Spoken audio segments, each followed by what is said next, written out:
It was one of those simple stories that parents send into magazines like Reader's Digest, one of those personal, real-life stories that can bring a smile. A mother wrote about watching unobserved as her 5-year-old daughter and a young friend were playing wedding.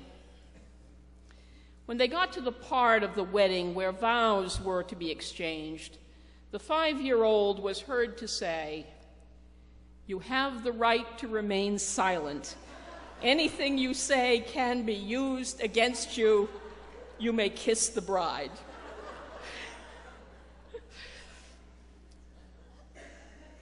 This morning, I want to reflect upon the simple power of words, not just their power to move us to see humor in a young child's imaginative play, but the power of words to invite us to imagine a world that reflects the divine intentions. Imagine, just imagine, that God is speaking to us through these words of Scripture. Just as John records, Jesus was speaking to his disciples in Jerusalem on an evening long, long ago. Imagine, just imagine, that the message that God was giving to the Apostle Peter, a message that transformed his understanding of the relationship between the disciples and the world of people outside their natural circle, is also being spoken to us. Imagine if those simple words, "love one another," took root in our lives. If we really let Jesus' message settle into our hearts, guide our lives. At our Board of Christian Education meeting on Monday evening, we had a brief discussion about Bibles. Our conversation centered around what Bible should we use in our elementary classrooms, and whether the Bible we present to our 5th graders, the same Bible I have here, the same Bible we have placed in our pews, is too difficult for young students to read and understand. I'm going to offer what may be a somewhat radical thought, but I think a true one. There are many words, many stories, much in this book we cherish and hold sacred that we adults do not understand.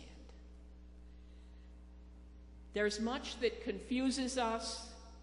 There are stories that trouble us. There are portions that puzzle us.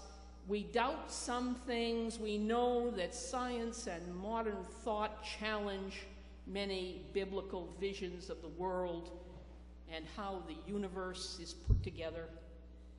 We know because common sense and biblical scholarship teaches us that the words we have that tell us about Jesus' teachings, what he said in the context in which it was shared, was composed and written by men who believed that Jesus was the Messiah, who were men who had experienced an Easter conversion of faith, and who wrote to share that good news with others, that they might also come to believe.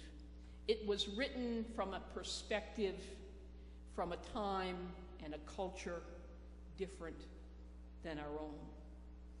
These words, these teachings, these stories were shaped and formed for a purpose, with a meaning embedded deep within them.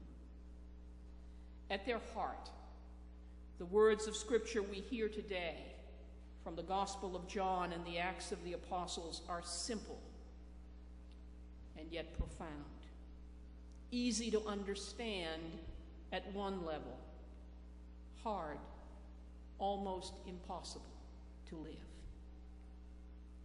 When we take a closer look, what message does Jesus want his disciples to remember? If we kind of peel off all of that glorification language, that theological wrapping, from that passage in John's Gospel. And we get down to the core message, what Jesus said, what he wanted his disciples to remember. A new commandment, he said, I give you.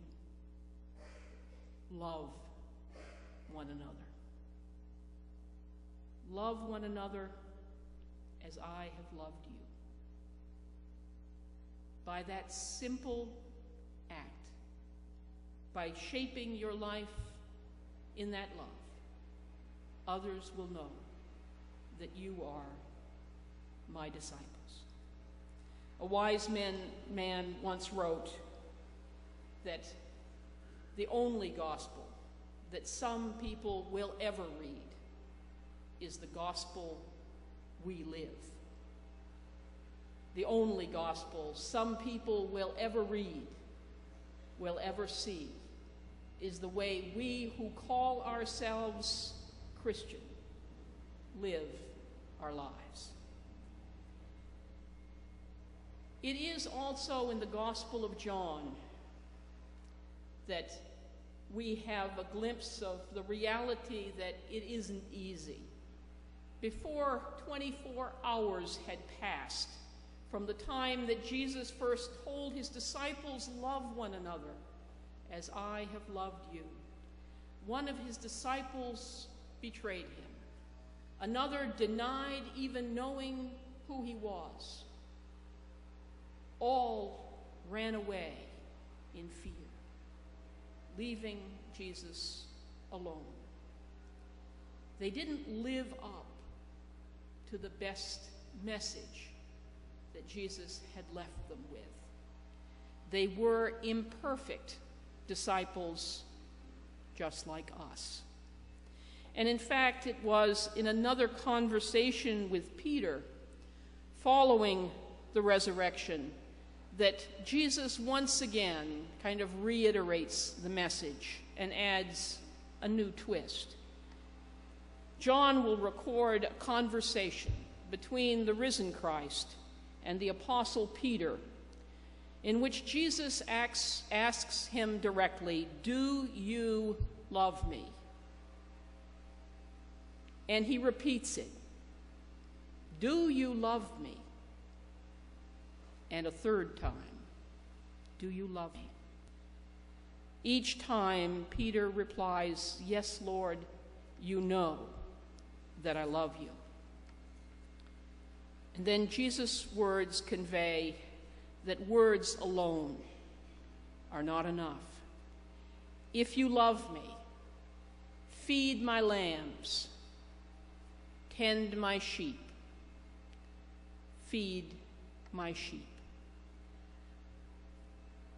Love, the kind of love of which Jesus speaks,